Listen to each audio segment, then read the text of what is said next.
ایک دن میں اور میری بیوی کھانا کھا رہے تھے کہ باتوں ہی باتوں میں میری بیوی کہنے لگی کہ گھر میں بہت سارا ایسا سامان جو مجھے وقت آنے پر استعمال کرنا ہوتا ہے اور ابھی اس کی ضرورت نہیں پڑتی، کیا تم میرے لیے باورچی خانے کے برابر میں ایک چھوٹا سا کمرہ بنا سکتے ہو جس میں یہ تمام کاڑ کباڑ رکھ دوں؟ میں اپنی بیوی سے بہت محبت کرتا تھا، لیکن میری جیب میں فی الحال گنجائش نہیں تھی کہ میں اس کی یہ خواہش پوری کر سکوں۔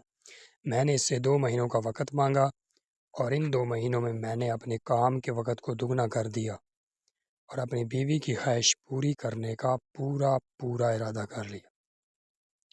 جیسے ہی 2 مہینے ختم ہو گئے، میں نے اپنی بیوی کی خواہش پوری کرنے کے لیے مزدور بلا لیے۔ کچھ دنوں میں ہی باورچی خانے کے برابر میں اس کی مرضی کے مطابق چھوٹا سا کمرہ بنوا دیا۔ میں روزانہ معمول کے مطابق کام پر جاتا تھا، مگر اس دن کے کمرہ بنوانے کے بعد سے مجھے اپنی بیوی کا رویہ اپنے ساتھ کچھ غیر معمولی سا محسوس ہونے لگا۔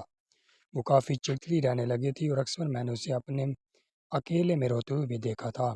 میرا دھیان ہرگز اس طرف نہیں گیا تھا کہ اس کی رویے کی وجہ وہ چھوٹا سا کمرہ بھی ہو سکتا ہے۔ میرے اور میری بیوی کے درمیان کبھی بھی کسی بات پر اتنے سالوں میں لڑائی نہیں ہوئی تھی، حالانکہ ہمارے ہاں اولاد بھی نہ تھی۔ نہ کبھی میں نے اسے تانا دیا اور نہ ہی کبھی میری بیوی نے اس بات پر ناشکری کا اظہار کیا۔ ہم اللہ کی دی ہوئی تمام نعمتوں سے